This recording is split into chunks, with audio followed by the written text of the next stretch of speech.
I really enjoyed doing all of my master's degree, and I enjoyed doing my practice-based project because I felt like I really became an expert, that by the time I'd read all the literature, I'd written thousands and thousands of words, and I'd discussed thousands of words, that I felt if anybody had asked me a question based on the research I'd done, I knew so much about it that I really felt like an expert.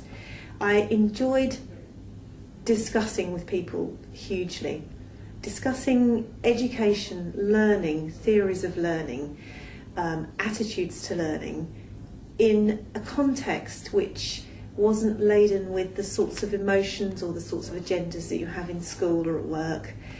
Totally isolated, really, from your context, with other people who can bring all of their expertise from their context as well.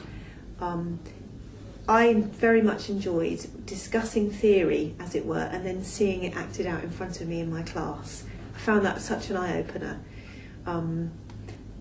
Meeting up in group sessions, having worries about things, and asking questions of the tutor or whoever's taking the session, and then having those things answered. Asking questions is really key. If you don't ask questions, you don't find things out. Not being worried, being quite an assertive person, not being worried about sounding like I'm dumb or asking strange questions, it didn't bother me in the slightest, and I found that lots of other people, in fact, needed those questions answered anyway. Going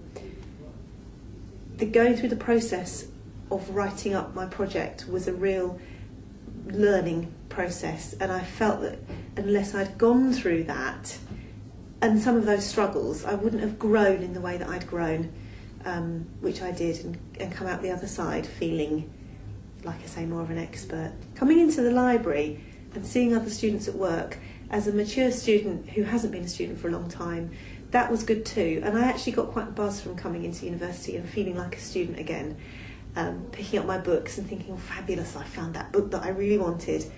Sitting down, having a look at the computer and wandering around, that really helped encourage me on.